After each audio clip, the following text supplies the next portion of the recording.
고린도전서 13장 5절 같이 한 목소리로 봉독합니다. 시작.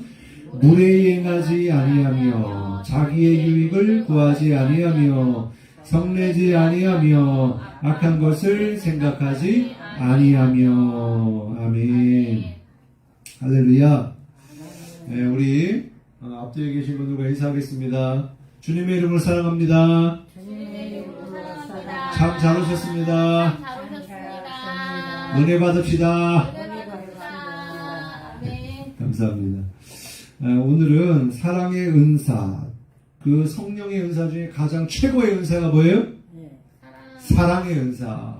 그래서 그 사랑의 은사 15가지 특징이 이 고린도전서 13장에 나오는데, 그래서 이 고린도전서 13장을 가리켜 무슨 장이라?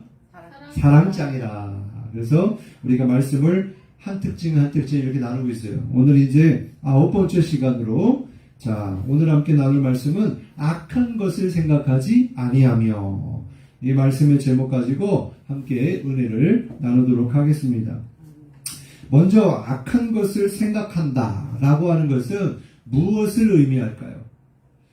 원어를 보면요, 악한 것이라고 하는 것을 카코스라는 단어를 쓰는데, 이 단어의 뜻은 악이라고 하는 뜻도 있지만 여기에는 상처라는 뜻도 있습니다.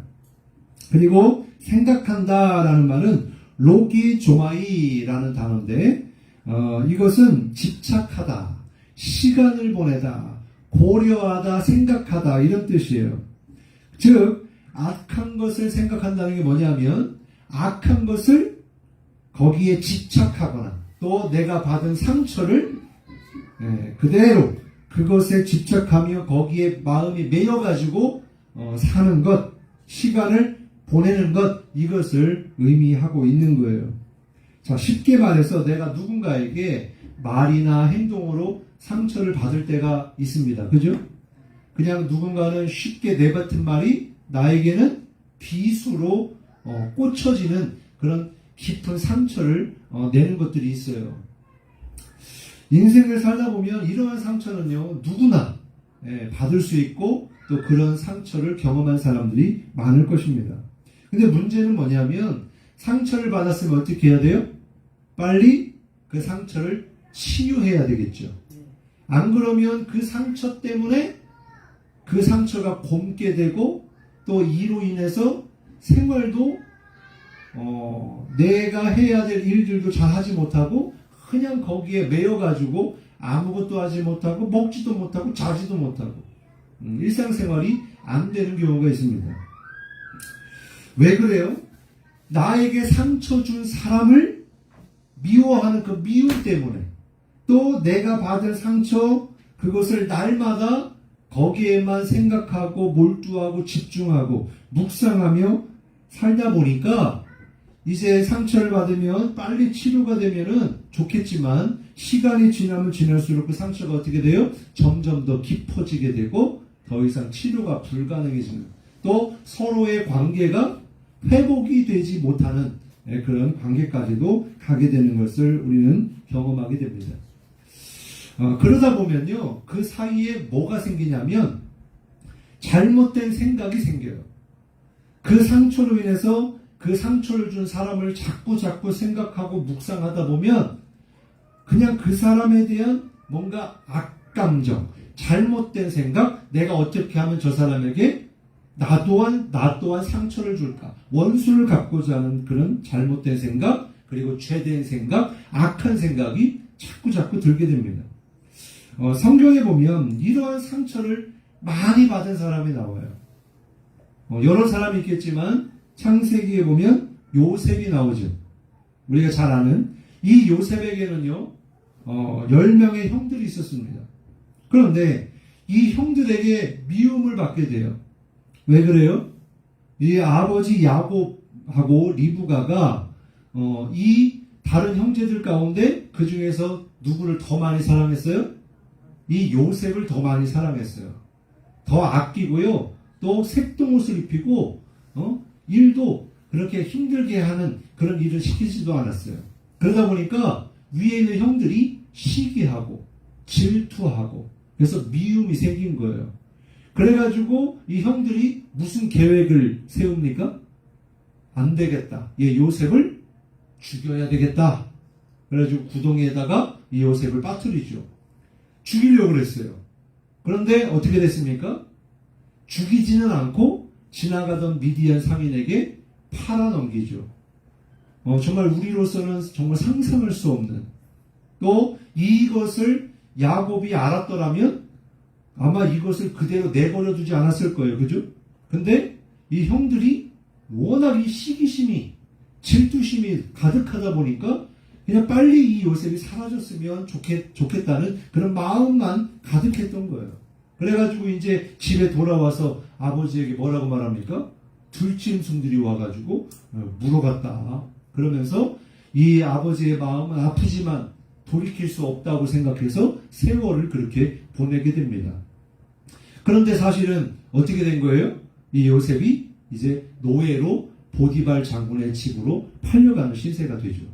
한순간에 부모와 생리별을 하고 또 형제들로 하여금 버림을 받게 되는 그런, 그리고 자기의 신분이 이제 노예가 돼버리는 그런 엄청난 상처죠. 이건 말할 수 없는 고통입니다. 그런데 요셉은 어떻게 합니까? 그러한 상처를 받았음에도 불구하고 만약 우리 같으면, 만약 저 같으면 하루하루를 막 형들을 원망하고 어떻게 하면 이 형들에게 이 상처를 갚을 수 있을까? 막 그렇게 이를 갈면서 하루하루를 살았을 것 같아요. 이걸 어떻게 이거를 그냥 넘어갈 수가 있겠어요? 그런데 이렇게 노예로 살다가 언제 아버지 어머니의 품에 돌아갈지도 모르겠고 지금 이 노예 신세가 되었기 때문에 내 힘으로는 빠져나갈 수 있는 그런 게 전혀 보이지가 않으니까 얼마나 낙심에 빠질 수밖에 없는 그런 상황에 있었겠습니까? 그런데 요셉은 어떻게 했어요? 그냥 그 받은 상처, 나에게 상처를 준 형들을 죽이려고 계획하고 생각하고 묵상하고 한 게 아니라 내게 주어진 환경에서 하나님을 바라보며 성실하게 자기에게 주어진 역할을 잘 감당했습니다. 그러니까 이 보디발 장군이 어떻게 해요? 신임을 하는 거예요. 그래서 이 가정을 이제 요셉에게 맡길 정도로 가정 집사로 삼아서 집안 살림을 이제 맡긴 거예요. 참 이것도 하나님의 은혜죠. 그런데 이것도 잠시 이제 보디발 장군이 이를 보기 위해 밖에 나갔다가 어떤 일을 겪습니까? 그 보디발 장군의 아내에게 유혹을 받죠. 나와 함께 동침하자, 나와 함께 잠을 자자, 그렇게 해요. 그러면 지금 보디발 장군이 어떻게 보면 이 노예로 팔려간 요셉의 주인과 같은 존재고 또 안주인인데 그 안주인이 뭐라고 시키는데 그거를 따르지 않는다면 어떻게 될까요? 목숨을 잃어버릴 수도 있는 거예요. 근데 요셉은 어떻게 했어요? 먼저는 나는 하나님 앞에서 범죄할 수 없다. 뿐만 아니라 지금은 출타해서 없지만 안 계시지만 엄연히 이 보디발 장군이 있기 때문에 그 사람 앞에 장군 앞에서 나는 절대로 그의 처인 이 안주인에게 내가 죄를 범할 수 없다. 그래가지고 도망을 칩니다. 잘한 거잖아요, 그죠? 잘한 거죠. 근데 그랬더니 그 결과가 어떻게 됐어요? 그것 때문에 이 보디발 장군의 아내가 모함을 해가지고 자기를 어떻게 하려고 했다고. 그래서 어디로 와요? 감옥에 들어가잖아요. 왕궁에 있는 감옥. 그래서 거기에서 누구를 만납니까? 왕의 측근인 이 술 맡은 관원장과 빵 굽는 관원장을 만납니다. 거기에서도요, 성경을 자세히 보면은 뭐였다고 그래요? 거기에서도 열심히 자기의 맡은 일을 하면서 또 거기에 같이 있었던 술 맡은 관원장 또 빵 굽는 관원장이 앞으로 어떻게 될지 물론 그들의 꿈을 해석해줘서 결국에 빵 굽는 사람은 죽게 되고 그러나 술 맡은 관원장은 다시 복직을 하게 되는데 어쨌든 이 사람들을 잘 섬겼어요.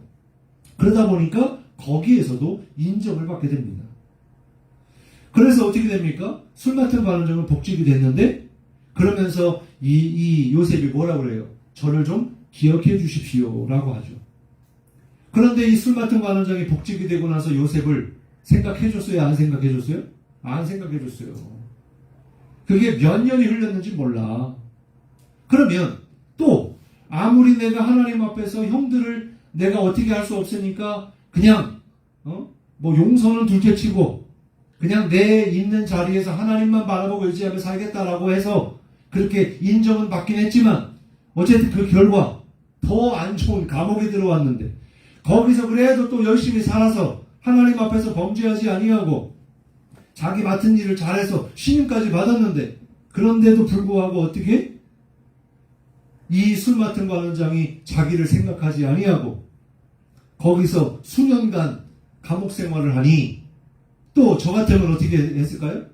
이 술 맡은 관원장 나 때문에 그렇게 복직이 되고 잘 됐으면은 나를 생각해 줘야지 약속해놓고 지키지 않았다고 원망했었지 않을까요? 여러분 같으면 어떻게 하셨을 것 같아요? 아니 이건 원망할 수밖에 없는 거예요. 근데 요셉은 어떻게 했어요? 그러지 않았어요. 참 대단한 사람이에요. 왜 어떻게 그럴 수 있었을까요? 그는 어디에 있든지 그것과 상관없이 누구를 바라보았다? 늘 하나님을 바라보고 하나님을 의지하며 하나님과 동행했다는 거예요. 그래서 성경에 보면 이렇게 말씀하고 있죠. 창세기 39장 2절 3절에 보면 이 보디발 장군의 집에 있었을 때입니다. 2절 3절에 보면 여호와께서 요셉과 함께 하심으로 그가 형통한 자가 되어 그의 주인 애굽 사람의 집에 있으니 그의 주인이 여호와께서 그와 함께 하심을 보며 또 여호와께서 그의 범사에 형통하게 하심을 보았더라. 그러니까 요셉도 하나님과 동행했지만 그 요셉을 통해서 하나님이 함께 하심을 이 보디발 장군도 보았다라고 하는 거예요. 그래서 그의 삶이 어떠했대요? 비록 노예 신세지만 하나님이 함께 하심으로 형통한 삶을 살았다라고 하는 거죠. 그런데 또 아까 말씀드린 대로 그럼에도 불구하고 어디에 갑니까? 감옥에 가잖아요. 거기서도 마찬가지예요. 창세기 39장 23절에 보니까 간수장은 그의 손에 맡긴 것을 무엇이든지 살펴보지 아니하였으니, 그러니까 요셉이 뭘 하든지 무엇을 가지고 있든지 전혀 개의치 않았대. 간수장이. 왜? 이는 여호와께서 요셉과 함께 하심이라. 여호와께서 그를 범사에 형통하게 하셨더라.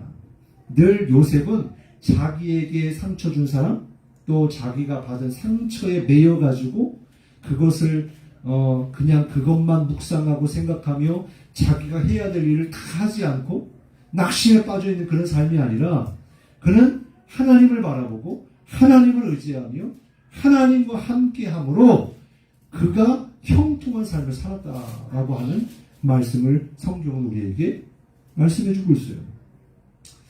그렇습니다. 우리가 요셉을 통해서 깨달아야 될 게 무엇입니까? 우리는 상처를 받을 수 있습니다. 누군가에게 말로 상처받을 수 있고 행동으로 상처받을 수 있습니다. 그러면 그때는 막 화가 나기도 하고 또 그 상처 때문에 아프기도 하고 어려울 수 있지만 그럼에도 불구하고 어떻게 해야 된다? 상처를 묵상하는 게 아니라 우리는 하나님을 묵상해야 된다. 할렐루야. 그러면 하나님이 어떻게 하세요? 그 받은 상처를 싸매 주십니다. 위로해 주십니다. 오히려 그럼에도 불구하고 형통케 하시는 그런 복을 받게 될 줄로 믿습니다. 이게 바로 하나님의 사랑 안에서 사는 삶의 모습이에요. 우리가 하나님을 안 믿었다면, 하나님의 사랑을 깨닫지 못했다면 아마 우리는 늘 그냥 원수, 받은 상처 준 사람만 묵상하면서 세월을 그렇게 헛된 세월을 많이 보냈을지도 몰라요. 그리고 지금도 그렇게 살아가는 사람들이 얼마나 많습니까? 예를 들어서 정말 힘들게 모은 돈을 한순간에 사기를 맞았다. 또 그것도 정말 친한 사람, 믿고 의지했던 사람, 심지어는 가족에게 만약 그런 상처를 받았다라고 하면 어떻게 되겠어요? 견딜 수 없을 만큼 힘들겠죠? 정말 이거는 그 더 이상 얼굴도 볼 수 없고 관계도 계속 지속될 수도 없을 거예요. 그런데 아무리 그렇다 하더라도 우리는 하나님이 계시기 때문에 하나님의 은혜가 함께 하시고 하나님의 사랑이 우리 가운데 부어지면 사실 그 상처는 나에게 아픔이 되고 고통이 될 수 있지만 오히려 그걸 통해서 하나님의 위로하심이 있고 또 하나님의 함께 하심을 통해서 복된 인생이 되는 줄로 믿습니다.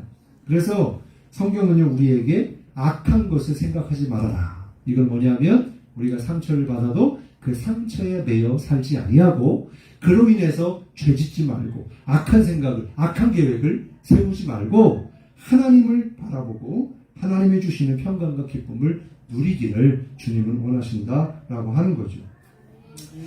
이 모습이 바로 하나님의 사람들의 모습입니다. 또 성경에 보면 또 어떤 사람이 나오냐면 요셉은 그렇게 받은 상처 때문에 매이지 않고 하나님을 바라봤더니 나중에 이제 그 요셉 한 사람을 통해서 애굽이 복을 받고 또 애굽뿐만 아니라 그의 가족도 복을 받고 또 그와 함께하는 사람들이 복을 받아서 그 원수와 같이 자기를 이렇게 팔아넘겼던 형제들까지도 용서하며 결국에는 애굽의 총리가 되잖아요. 그런데 반대로 이 상처, 아픔을 견디다 못해서 악한 생각을 가지고 원수를 갚겠다고 했던 사람이 성경에 나옵니다. 그 사람이 어떤 사람이냐면 에스더서에 나오는 하만이라고 하는 사람입니다. 이 사람은요, 유대인이었던 이 모르드게가 탐탁지 않았어요. 왜냐하면 여러 신하들이 하만이면 왕의 측근인데 그러면 얼마나 권력이 있고 힘이 있는 사람입니까? 그러면 여러 신하들이나 백성들이 하만 앞에서 절을 하기도 하고 또 무언가 명령을 내리면 알겠습니다, 복종해야 되는데 이 모르드게는 말을 안 듣네. 네? 명령을 해도 듣지를 않고 자기 앞에서 고개를 조아리지 않는 거예요. 숙이질 않는 거예요. 그러니까 어때요?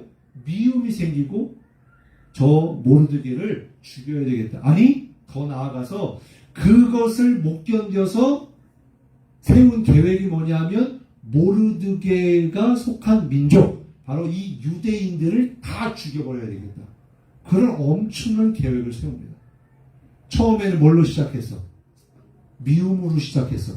나중에는 아예 민족 전체를 말살시키려고 하는 그런 계획까지 세우게 되니 이게 얼마나 무서운 일이에요. 성경에도 보면 우리가 사실은 욕심이 없는 사람이 있습니까? 다 있어요. 먹는 욕심, 또 잠을 자는 욕심, 또 사람에게 인정받고자 하는 욕심, 없는 사람이 없어요. 다 있어요. 기본적으로. 그런데 이것이 이제 지나치면 그게 이제 문제가 되는데 성경에 보니까 야고보서에 욕심이 욕심으로 끝나는 게 아니라 뭐를 낳고? 욕심이 잉태한 즉 죄를 낳고 그 죄가 장성해서 사망에 이르느니라. 그러니까 처음에는 작은 것부터 시작해서 나중에는 큰 것까지. 그래서 악한 것을 생각하지 말라는 건 그 생각이 생각으로 끝나지 않고 점점 커져서 죄를 짓고 죄로 인한 결과로 심판을 받게 되니 너희는 악한 생각을 하지 말아라. 그렇게 말씀해주고 있는 거거든요. 그래서 이 하만이 그런 계획을 세웠어요.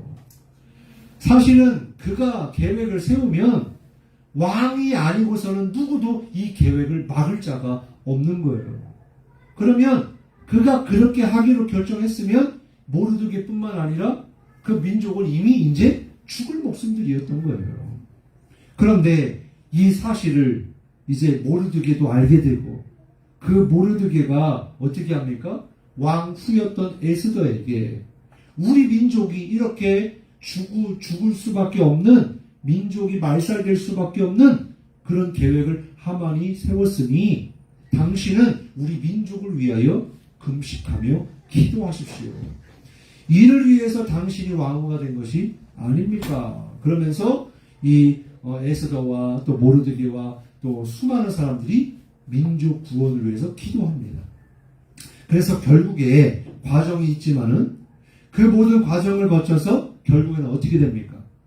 결국에 그 악한 계획을 세워서 민족을 말살하려고 했던 하만, 그 하만이 죽이고자 했던 이 모르드게, 그래서 자기 집 마당에다가 나무를 이렇게 세워놓고 거기에다가 이제 모르드게를 달려서 죽게 하려고 했는데 결국에는 어떻게 됐습니까? 거기에 이 하만이 왕이 그 계획을 알고 나쁜 생각을 한 것을 알고 그래서 이 하만을 그 자기가 세운 계획에 자기가 달려 죽게 되는 그런 결말을 가지게 됩니다. 그래서 보면 우리가 원수를 갚으면 그러면 우리가 평안할 것 같고 승리의 기쁨이 영원할 것 같잖아요. 근데 성경은 뭐라고 말합니까? 원수를 갚으라고 얘기해요? 그렇게 말하지 않죠? 그 원수를 어떻게 하라고 그래요? 하나님께 맡기라고 그래요. 그렇죠. 하나님께 맡기고 할 수만 있다면 원수까지라도 사랑해라.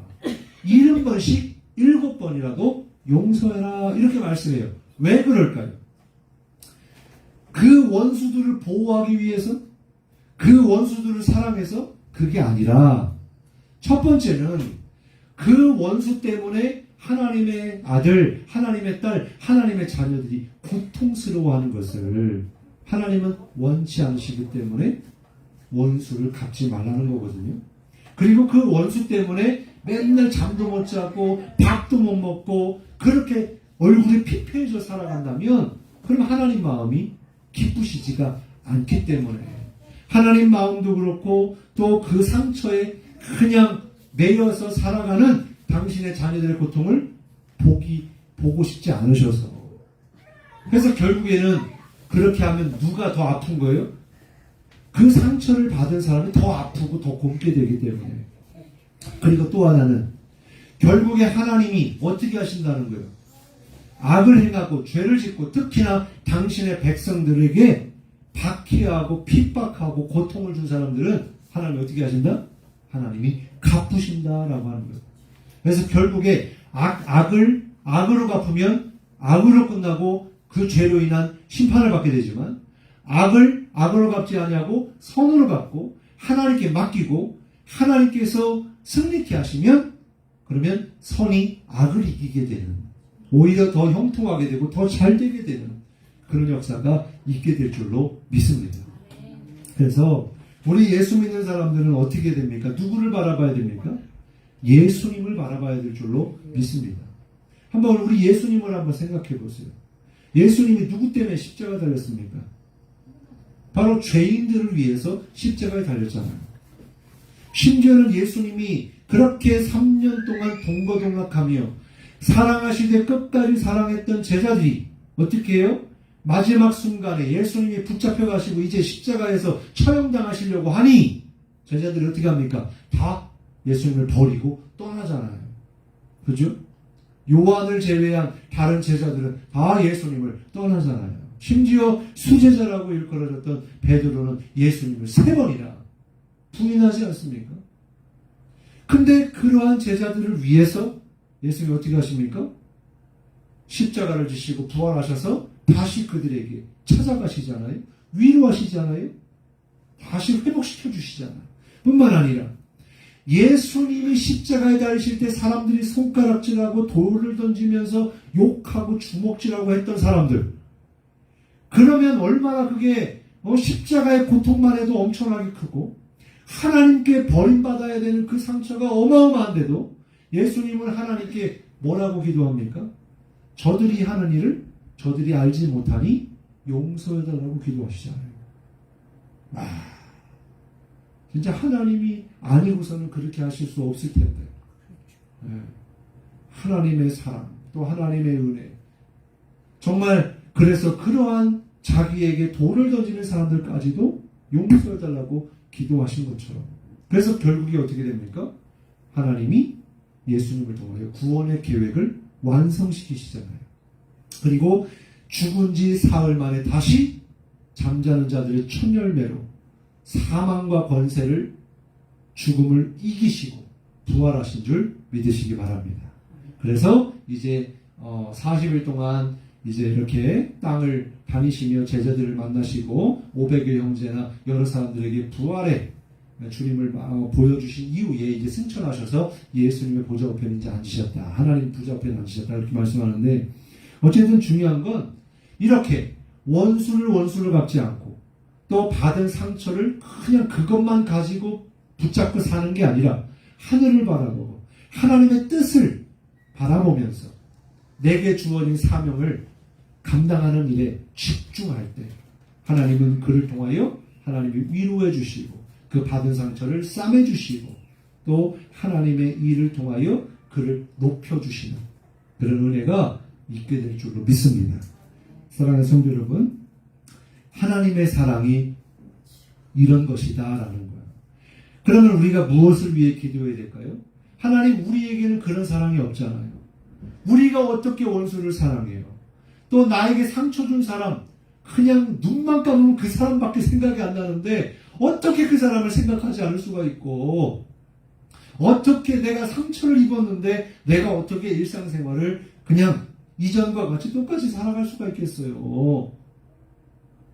그런데 주님의 사랑이 내 안에 부어지면 하나님이 나와 함께 하심을 주님이 나를 통하여 알게 하시고 또 경험하여 깨닫게 하시고, 그래서 주님의 음성이 내게 들려진다면 그러면 나 혼자 아파하고 끙끙거리는 게 아니라 주님이 아시니까, 그리고 주님이 만져주시고 치료해 주시니까 그래서 위로를 받고 힘을 얻고 다시금 일어서게 될 줄로 믿습니다. 그래서 이 시간 기도할 때 무엇을 위해서 기도합니까? 하나님의 사랑을 부어주세요. 예수님을 통하여 하나님의 사랑을 깨닫게 해주세요. 우리도 그 사랑의 은사, 최고의 은사, 그 사랑이 충만해서 정말 상처를 입었더라도 오히려 그 상처로 인해서 상처받은 사람들까지도 치료할 수 있는 상처 입은 치료자가 되게 하시고 또 그러한 사람들을 싸매주고 함께 위로해줄 자가 되게 해주시고 또 그 주님의 동행하심, 주님이 나와 함께 하심을 믿고 더 그보다 위대한 하나님의 뜻, 하나님의 꿈을 이루며 살아가는 사명자의 삶이 되게 해달라고 같이 기도해야 될 줄로 믿습니다.